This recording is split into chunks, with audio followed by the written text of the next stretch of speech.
ఆ ఐదుగురిని సెలెక్ట్ చేసిన ఫైర్ స్టార్మ్స్. తర్వాత బిగ్ బాస్ ఒక అనౌన్స్మెంట్ చేశాడు. ఫైర్ స్టార్మ్స్ ఇంట్లోకి అడుగుపెట్టిన తర్వాత నేను వాళ్ళ ఉత్సాహం, ఆట తీరుని నిశితంగా పరిశీలిస్తున్నాను. అందుకే నేను వారికి కెప్టెన్సీ కంటెండర్స్ గా ప్రకటిస్తున్నాను. ఇప్పుడు ఫైర్ స్టార్మ్స్ మిగతా వారి నుంచి ఐదుగురు కెప్టెన్సీ కంటెండర్స్ ని ఎంచుకోవాల్సి ఉంటుంది. వారు ఎవరో చర్చించి నిర్ణయించి చెప్పండి. నిఖిల్ దగ్గర కంటెండర్ పవర్ ఉన్నందుకు ఈ ప్రక్రియలో ఆయన పాల్గొనరు అని బిగ్ బాస్ చెప్పాడు. దీంతో వీళ్ళ ఐదుగురు డిస్కస్ చేసి సంజన, భరణి, దివ్య, సుమన్ శెట్టి, తనుజాల్ని కంటెండర్లుగా సెలెక్ట్ చేశారు. బాల్ టాస్క్ పెట్టిన బిగ్ బాస్ వెంటనే బిగ్ బాస్ ఒక టాస్క్ పెట్టాడు.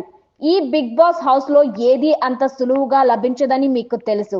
కనుక మీ కెప్టెన్సీ కంటెండర్షిప్ కాపాడుకోవడానికి ఫైర్ స్టార్మ్స్ మరియు వారు ఎంచుకున్న సభ్యులు 2 టీమ్స్ గా ఏర్పడి ఒక టాస్క్ లో తలబడాల్సి ఉంటుంది.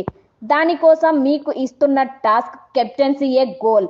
ఇందుకోసం గార్డెన్ ఏరియాలో గోల్ పోస్టులు మరియు బాల్స్ సిద్ధంగా ఉన్నాయి.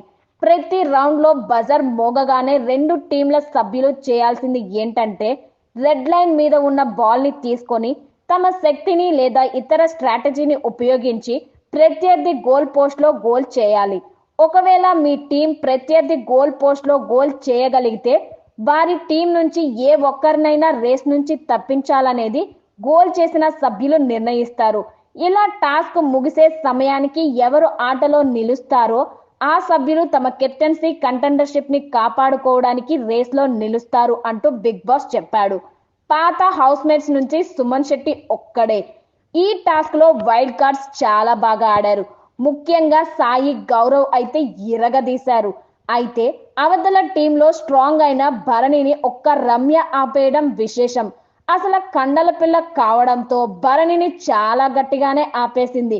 దీంతో గౌరవ్, సాయి వరుసగా గోల్స్ వేశారు. మొదటి రౌండ్ లో గెలిచిన భరణిని ఎలిమినేట్ చేశారు. తర్వాత దివ్య, సంజన, తనూజాలని తీసేశారు.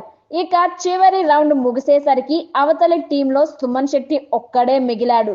దీంతో వైల్డ్ కార్డ్స్ గేమ్ ఆడిన ఐదుగురు ప్లస్ సుమన్ శెట్టిలు కెప్టెన్సీ కంటెండర్లు అంటూ బిగ్ బాస్ ప్రకటించాడు. వీళ్ళకి నెక్స్ట్ ఎపిసోడ్ లో మరో టాస్క్ పెడతాడు.